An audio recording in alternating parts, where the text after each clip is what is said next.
In 2003, BBC Radio Wiltshire, as it was called then, joined in the National Restoration Campaign by spending a day with the Wilts and Berks team, travelling from the Oxfordshire border to the junction of the canal with the Kennet and Avon at Sevington. This is the first of a series of abridged recordings of the day where BBC presenters Mark Seaman, Anna Quarrendon, Dan Chisholm and John Marshall uncovered the restoration story of the Wilts and Berks Canal. BBC Radio Wiltshire with Mark Seaman. BBC Radio Wiltshire. Good morning and welcome to a very special programme here on BBC Radio Wiltshire with myself, Mark Seaman, Anna Quarrendon and for one day only Dan Chisholm as we do our bit to celebrate the BBC Summer of Restoration. Today we're on the Wilts and Berks Canal, which is subject to its own restoration in the hope of bringing it back to its former glory. Some of the work's already been done, but there's still a lot to do on this particular stretch of water in Wiltshire. And over the next 3 hours we'll be meeting those who are undertaking the work, both volunteers, narrowboat owners and those in authority making the decisions. So stay with us for a very special Restoration Day programme as we go messing about on the river. Mark and Anna will rejoin in just a second and we'll get some idea of the scene there. But as you probably get the impression, Dan Chisholm here with John Marshall today, who we've sort of called the coordinator of the canal, who's with us today. We're actually standing in what was part of the old canal, in fact right alongside the main M420, John. We are, yes, and it's I didn't realise how close to the road it would be, but we'll find out lots and lots about the route the canal takes later this morning. Now, if you grabbed a map of Wiltshire and you looked away to the east of Swindon, took the road from Swindon to Oxford, 5 miles out is where the railway line crosses the A420. That's at Acorn Bridge. In a short while we'll hear why, in fact, what we know as Acorn Bridge isn't really Acorn Bridge, it's something a bit further up the road, and we'll find out where the route of the old canal was. There's a lot of history attached to this, and one of the things we must find out about today is if it's the Wilts and Berks Canal, what are we doing on the border with Oxfordshire? More on that to come later. Thanks, Dan, and welcome to the river itself, the canal itself. Anna and I out and about here, and we're stood in the middle of a field at the moment, Anna. It's a lovely field and it looks beautiful on this early September or mid-September morning. It's a perfect September morning. The skies are clear, the sun is shining, and we're in the right place today. We are, and you've been blackberrying already. Already, my mouth is stained with purple. The berries are really luscious on the branches, and I have been picking. I've got a bag with me. So let's find a little bit more about this very special day. Our first guest is Challoner Shute, who's Canal Project Officer, also works with the North Wiltshire District Council and employed by the Canal Partnership. It's a wonderful title you've got, Challoner. Yes, thank you, Mark. Good morning, everybody. Yes, I think my task is to try and pull the threads together with all our partners, and our partners are all the local authorities from Oxfordshire down to West Wilts, basically along the line of the canal, and our partners are extremely committed to supporting the Canal Trust in its endeavours to deliver the whole scheme. Yeah, Dan was just talking about, if we're on the Wilts and Berks, and yet we've got this tie-up with Oxford as well. I mean, just tell us a little bit about the route of the river and the project itself. Well, one of our biggest challenge, Mark, is to secure the route in the local plan system, which links all the sections of the canal, both the restored bit, the historic bit, because let's not forget that some parts are already restored. Something like 7 or 8 miles, I believe. And our biggest challenge is to secure the new routes through Abingdon, Swindon, of course, Melkshire and Wootton Bassett, which give us the key links and junctions to all the other waterways. And for the first time in 100 years, we'll have a fully restored, superb canal, which gives us a wonderful Wessex waterway ring, which of course links up with the Kennet and Avon, and their job is now done, all restored, and the Cotswolds Canal. And we're talking about a partnership, and it is very much a partnership, isn't it? It's a very bold and strong and powerful partnership. British Waterways is one of our key partners. Comet is probably the best partnership they actually work on. The partnership is really geared to believing the whole system can be done. It's moved from perhaps one of the dream schemes 10 or 20 years ago into the top 10 or 12 schemes now. And the partners, all the authorities and our agencies now know it can be done. I mean, it's easy enough now, standing here talking about the existence of the partnership that's already established. But, I mean, whose was the vision in the early days to actually get this off the ground? Without a shadow of doubt, it's the volunteers. The whole bedrock of the whole movement, nationally, not just locally, has been enthusiasm, the commitment, the skills, the knowledge, and the passion of the volunteers. I think it's quite safe to say without the volunteer movement, we wouldn't be where we are today. But if it is the volunteers, so why are the councils so involved with the project as well? All the councils, all the authorities strongly believe that canal restoration, whether it's rural, or urban schemes will deliver enormous benefits. If I can just refer to the K&A, if anybody doubts that canal restoration is a good thing, just take a walk along the K&A. Job done, and the enormous benefits, economic, social, environmental, schools, wildlife, they've all been delivered. But, I don't want to get apolitical here, but the volunteers know it, those who, a member of the trust know it, those who have boats know it. If the council think, hang on a minute, there's a bit of an idea here, there's money to be made maybe, let's get in on the back of it.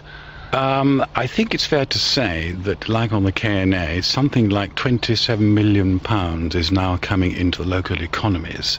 And I'd also add, it's not just for boaters. So they've smelt money then, have they?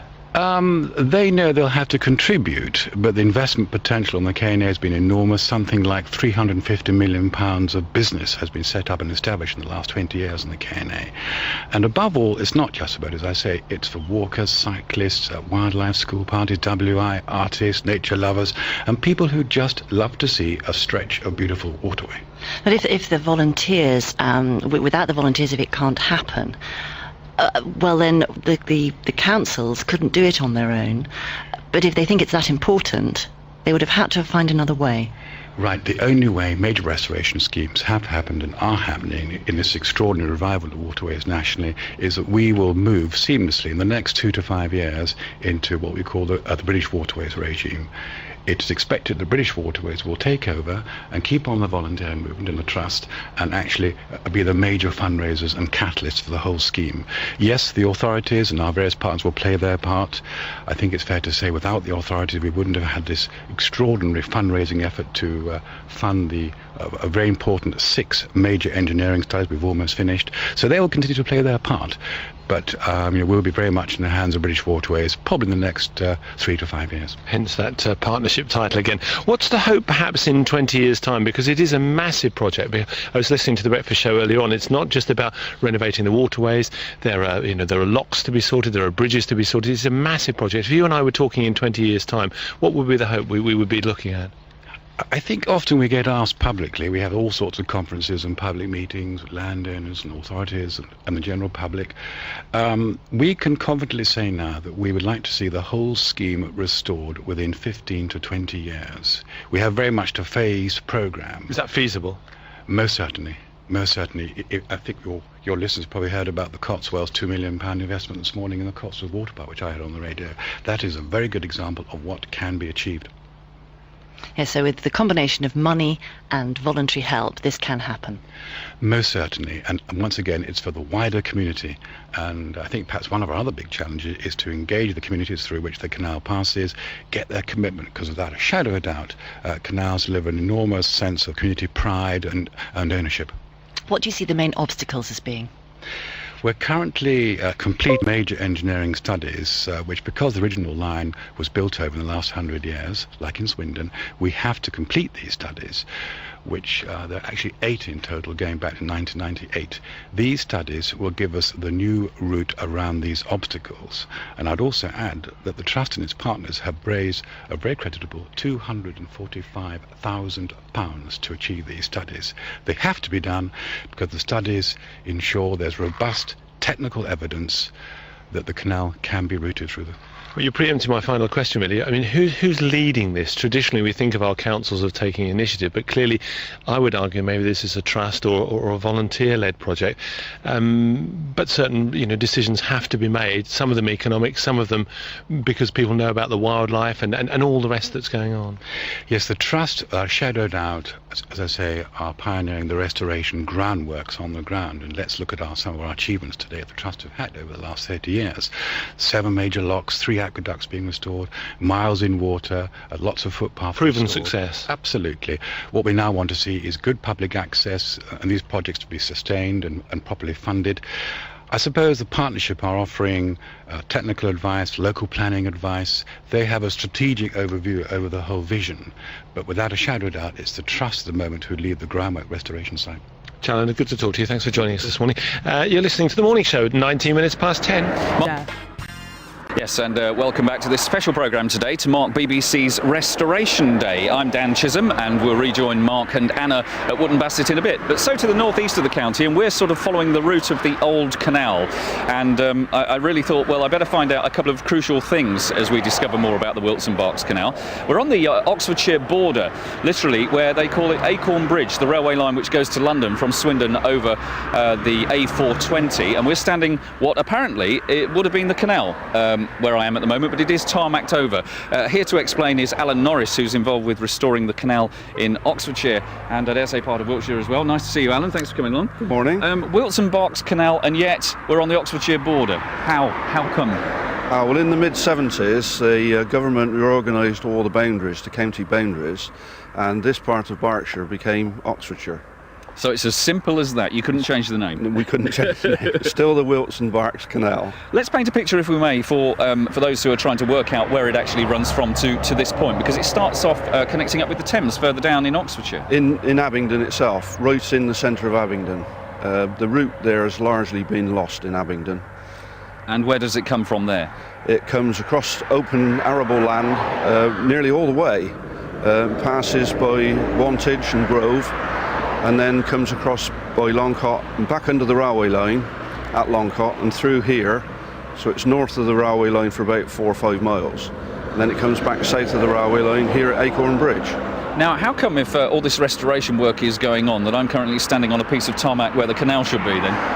Well, the Highways Authority pinched, if that's the right word, our half of the bridge to put a road on top of the old canal. They lowered the roads down to get the headroom and literally tarmacked the canal over for a quarter of a mile or so. So looking at future plans then for getting this far, I mean, what do we foresee could lie ahead? Well, we'll obviously have to have a new bridge under the railway line. Apparently the engineers tell me that this is quite a simple job to thrust bore through under the railway line. We've got plenty of height here. As you can see, the embankment is quite high. So actually putting a new bridge for the canal under the railway is quite easy. Because I should say we're standing on the south side of the A420 with it coming east to west in front of us, and what is interesting is Archbridge, as I know it, is away to the right, but I'm told in fact that is not Archbridge. In fact, Archbridge is away to my left, is that right? Acorn Bridge. Acorn Bridge, yes. Yes. The old original Acorn Bridge was a small stone bridge across the River Cole, a few hundred yards back that way. We are 200 or 300 yards inside Oxfordshire here. This is not the actual county boundary. We've missed it by a few hundred yards. There's no sign. I can't see a sign here. There is if you go back that way. Further up, yeah. And the old bridge was called Acorn Bridge over the River Cole. And of course, when the canal came, they had to put a bridge over this little side road here, and that was called Acorn Bridge. And the original pronunciation for what's now called Acorn Bridge was Acorn Bridge. And all these names have just been transferred. Of course, nobody can see the old bridges, so the new bridge has been called Acorn Bridge, but it's not really the true one. One final question, and that just relates to the fact that we, as you mentioned, on the north side where the railway is crossing this road, they're doing a lot of work on the banking and sorting that out. I mean, there's been a lot of talk about whether or not this road might in time be dualled to allow the dual carriageway through. How would that affect your plans here? Oh, it will affect the plans, yes. And until we got the first Great Western train going by as well. Until we know exactly what they're going to do with the new road, then it's very difficult to plan exactly where to put the canal. But when it's all sorted out, which it should be within the next 2 or 3 years, we should know exactly where to put the canal. Pleasure talking to you. Thank you very much for coming to talk to us, Alan Norris. Thank you.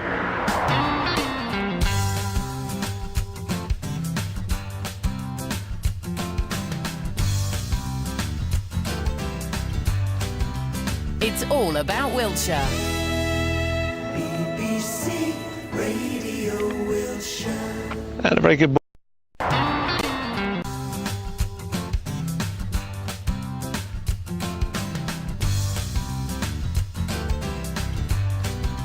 It's all about Wiltshire. BBC Radio Wiltshire. And a very good morning to you if you've just joined us. It's a very special day with the BBC locally. It's our bit for the restoration summer.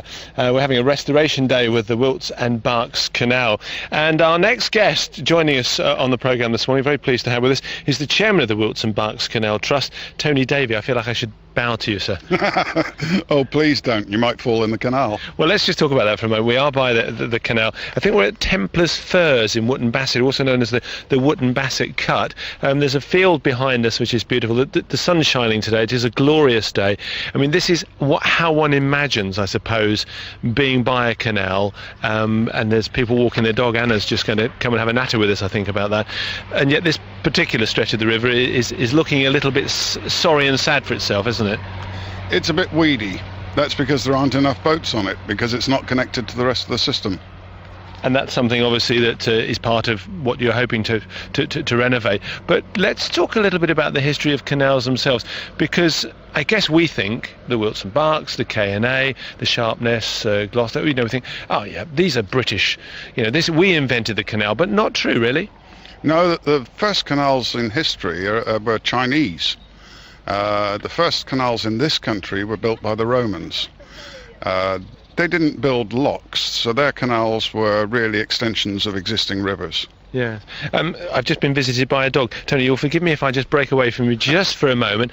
Anna, who have you got with you? I'm afraid that was Johnson who was just attacking Tony there. Well, not attacking, actually, lovingly saying hello. Johnson, by the way, is a golden lab who's being taken for a walk this morning by Harry. How old are you, Harry? 3. 3-year-old Harry. And I just said to Harry, and who are you with, Harry? What's Mummy's name? And he said, Mummy. Well, hello, Mummy. It's Tracy, actually, from Wootton Bassett. Hello. You're taking the dog for a walk. Is this a regular dog walking route for you? Yes, we come here quite often, yes. And what do you like about it? Well, the dog gets good exercise and Harry can see the train, so it's an all-round family thing. Yes, because the trains are coming alongside the canal, and it's a nice flat walk too. That's right. Do you walk anywhere else nearby along the canal? Just the opposite side of the canal there, just up on the hills, yeah. You're here at Templars Firs, and at the moment also, Harry, you can pick blackberries too at the same time, can't you? Do you like blackberries? Yes, he's sticking his tongue out. I think that means yes. Thanks very much. Anna's going blackberrying later as well, aren't you? I certainly am. And Tony, let's come back to you, chairman of the Wilts and Berks Canal Trust. I mean, it must warm the cockles of your heart when you see people like Tracy and others walking along by the canal side, because in a way, that's what it's there to be enjoyed, isn't it? That's it. It's a thing for the whole community. It isn't just a boater thing. The strange thing is that people come on the established canals to watch the boats, and then it's a whole lifestyle thing. Let's talk a little bit about, again, the history of canals. I mean, if we think of the early ones in this country, nowadays they're used very much for leisure and pleasure. In the early days, it was business, wasn't it? Oh, it was big business. If you go back to when the canals really started in the sort of late 1600s, the roads were nothing like the roads today. An appalling... Better condition then? Oh, no. You moved freight around by either pack horse or a horse-drawn wagon. And to carry a ton of freight, you needed 8 pack horses. Now, if you had just one horse, you could move 2 tons of freight with a wagon. But the wagons got stuck in the roads because the roads were, frankly, dreadful. Then suddenly along comes the canal age, and one horse could move one canal boat carrying 30 tons. So you're moving, what is that, 30 times as much as 8 horses using only one horse. You've got a 240 to 1 advantage. Equally, I mean, the roads haven't improved that much over the years since, and they cost a huge amount of money to renovate. Work going on all the time. I think they're about to dig up half the M4 over the next few weeks. The canals weren't just there. They would have cost money. They had to be built as well.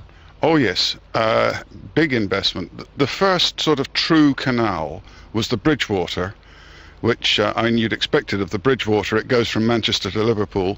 It was built by the Duke of Bridgewater, and he was a very rich man who had a serious problem with spending his money, and he managed in the course of building the canal to go broke and seriously into debt. But once he'd done it, 10 years later, he was richer than he was to start with. And it was moving things like pottery, coal, iron, the start of the Industrial Revolution. And there were other advantages. The potters, for example, when they were moving their goods to Liverpool by wagon, they used to break more than a quarter of each load on the roads because there were so many potholes. As soon as they went over to using canal boats, virtually everything got through unbroken. Well, that's a big help if you're a potter. So we start with the one canal, realise that there's money to be made and business to be done, and it's cost efficient as far as animal fuel, all the rest of it. How rapidly was the canal system able to proliferate? It was very rapid once it started. He built his in the 1760s, and by the end of the 1700s you've got people building canals all over the country. It was the quick get-rich idea of the period. But requiring a huge amount of manpower, and you had to invest initially. I mean, you're saying people getting richer in the long term, but you've got to have the money up front, and it wasn't cheap even in those days. Oh no, even by their standards, it was a major expenditure. And it did take some years to pay back, and some canals never really paid back. The Wilts and Berks made small profits. It never made big money. And eventually the railways came along and killed the canal because they were a more efficient form of transport, and competition wins. You say also people saw it as an idea to get rich quick, if you like. Was there any administration, was there anybody like yourself in those days who was saying, hang on, we need to have a broader thought here? Or was it literally, as you intimated earlier, willy-nilly, let's build a canal? They've all got to be connected, they've all got to work, haven't they? There were a few people who had the sort of foresight to put things together. The guy who actually built the Bridgewater Canal was Thomas Brindley, and he certainly had all sorts of grand schemes for connecting the whole country with a system of canals rather similar to our system of motorways today. And Brindley trained a lot of people, including Whitworth, who designed the Wilts and Berks, and they had the vision of what they wanted to do, but the people who were doing the individual funding, I think they were essentially an entrepreneur or a group of entrepreneurs looking to get rich. It was an investment, basically. It was an investment. Was he considered to be a visionary, or was he considered to be slightly mad? Bit of both, I think. Mainly he was seen as a visionary. He certainly really kick-started canal building in this country. And he started it, and then Wedgwood, the potter, he took over and ran with it, and Wedgwood had the idea of connecting the Trent and the Mersey, which is one side of the country to the other. And 10 years later, we've got the Cotswolds connecting one side of the country to the other. So it was an idea whose time had come, and it just, once somebody'd had it, it flowered all over the place. We're going to talk more about the Wilts and Berks in a few minutes. We'll have some music and travel news fairly soon. But just to go back to those early days, I mean, it was obviously used for all sorts of business. Just remind us what the business climate would have been like in those days, because it wouldn't have been the international market. We were serving other cities, other towns around the country, and that was really the importance of getting goods to and fro fairly quickly, wasn't it? Well, yeah, that was one part, and just the sheer cost. And the potters, some of their raw materials went down to 1/8 of the price once the canals were built. I don't mean they went down by an 1/8. They weren't having to cover the damage and broken goods and so forth. Yeah, so it meant that just ordinary people could have plates because they could afford to buy them. So up until then, you didn't have a plate to eat off. You put your food on a lump of bread, and at the end of the meal, you ate the lump of bread. Suddenly, ordinary people could have a plate. Big step forward if you've never had one before. Yeah. And how long did the canals run for with that sort of regime? Was it until the beginning of the modern wheel as we know it, or did it last even further than that? Because it seems to me very simple form of transport, but very, very effective. Yes, they ran for roughly 100 years as the major transport network, and then gradually the railways took over because the railways were that bit faster.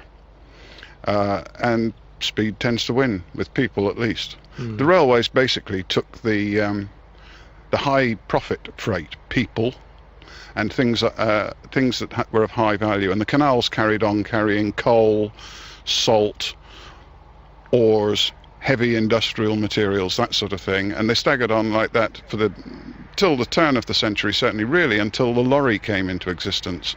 So we're talking sort of 1930s probably. Okay, Tony, stay with us, so we'll talk some more in a moment or two. You're listening to a very special morning show on your local BBC radio station. Time now is 23 minutes to 11.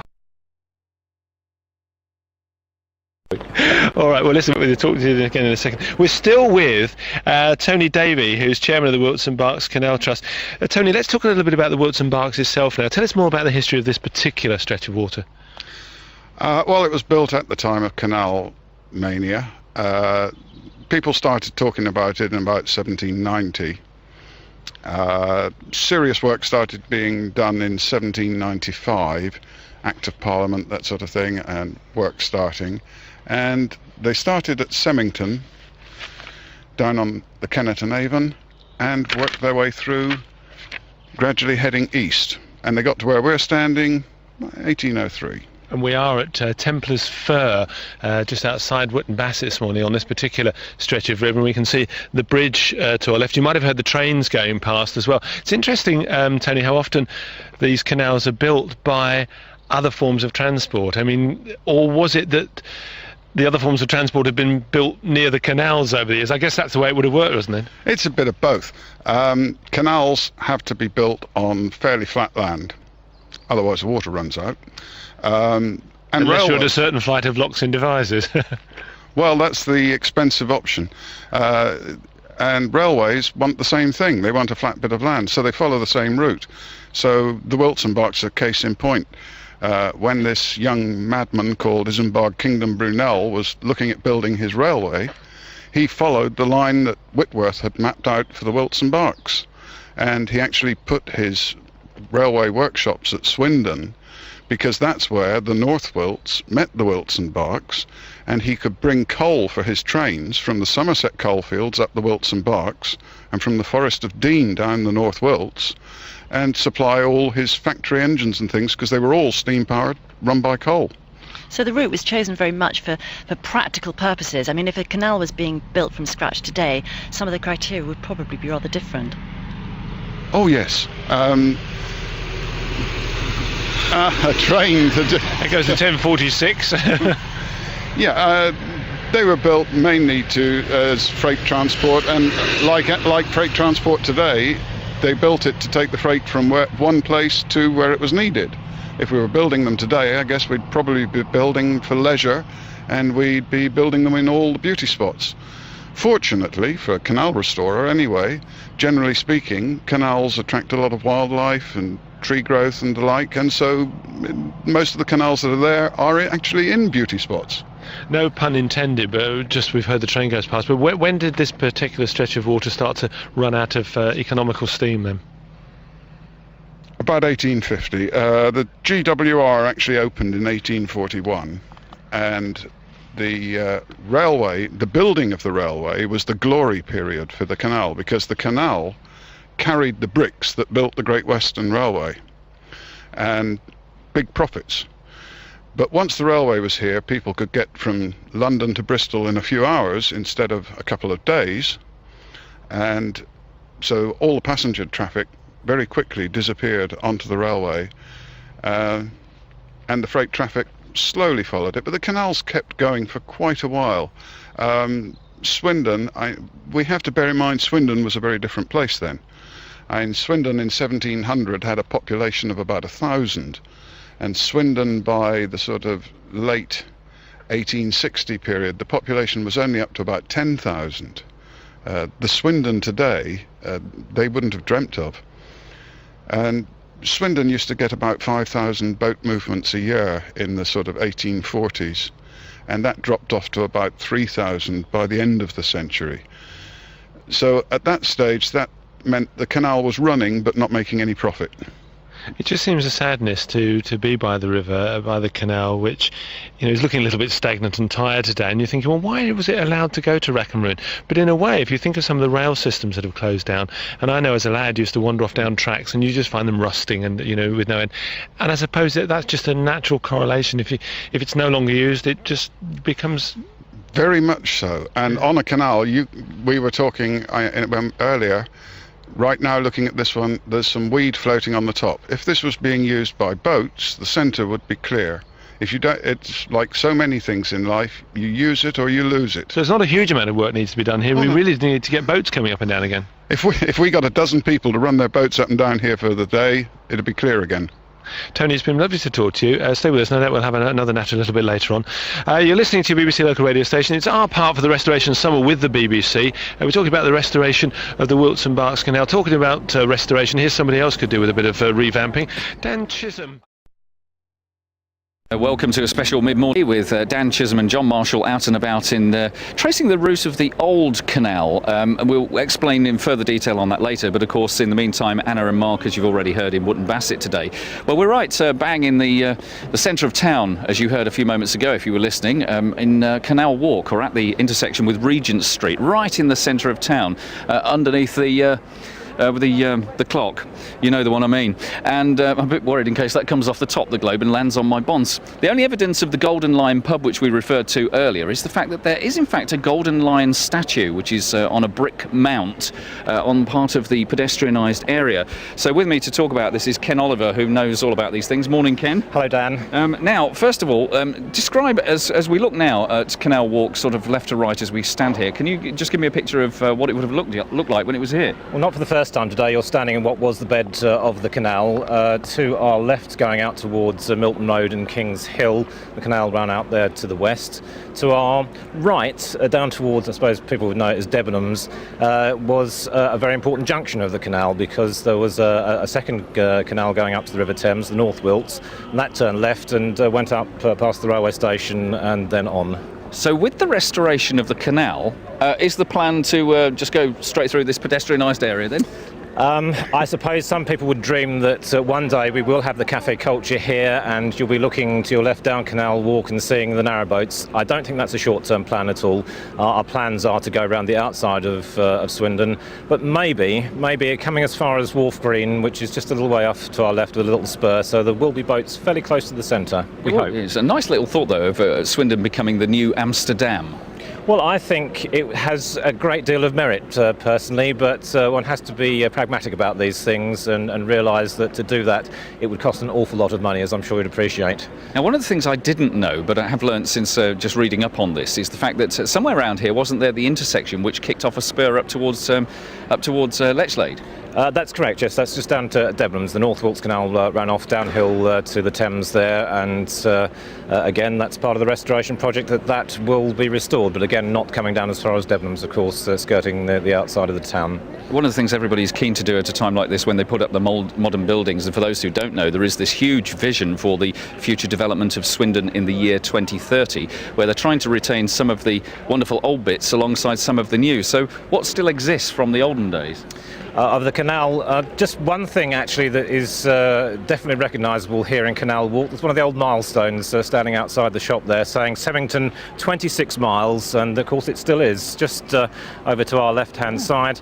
And the lion you spoke about, of course, used to sit on top of the pub. Not this one, this is a replica. Unfortunately, the original one got destroyed, but everybody would have recognised the lion if you'd have gone back 100 years. Perhaps we could just take a look, as we've only got to walk a very short distance. There is a lady who's in a black pair of trousers and a black top, currently just texting somebody. But yes, it's got the Jubilee marked out, hasn't it, for between 1952 and 1977. That was when it was restored. Unfortunately, the original line was taken away and it rotted away in a yard somewhere, and this is a replica just to remind everybody what was here. I was just wondering what the plate says on the side, John, trying to read it here. It says Golden Lion. Oh, crikey, that's by Carlton Atwood, Gordon Allen and Edwin Home. It's a cement and glass fibre, so now we know. Unveiled by A.J. Bown on the 25th of February 1978. Modelled in Thamesdown Community Studios, a Queen Silver Jubilee community project funded by Swindon Development Trust and E.H. Bradley Building Projects Limited. All in all, to sum up then, do you think that we will foresee a time when this project is really going to get around this part? I think in the longer term, yes. As development opportunities happen, I'm sure we're going to persuade the developers that having a canal in the centre of Swindon might just be the edge that took Swindon to city status, perhaps. Well, there's a controversial statement on which to end our conversation for now. We'll talk to Ken again a little later. Thank you very much to Ken Oliver. And standing here, bright sunlight, as indeed it is at Wootton Bassett, I would think, Mark. Oh, it's glorious, standing in the middle of a field here. Anna's off Blackberry, you know, all the fun of the fair by the canal. In the next hour of the programme, we're going to be talking about the importance of volunteering in the restoration of the Wilts and Berks Canal. What are you going to be up to, Dan? Well, it's a very good question, because in the next hour we're just going to try and get over in your general direction, but we've got one or two other sites to go and have a look at en route of where the canal is currently being restored, so we're going to get up there in the next hour. All right, matey, we'll look forward to it's a sort of it's a very special day because it's BBC's Restoration Summer, and it's all about the restoration of the Wilts and Berks Canal today. Dan Chisholm, Anna Quarrendon and Mark Seaman out and about on the morning show where the news is not so far away.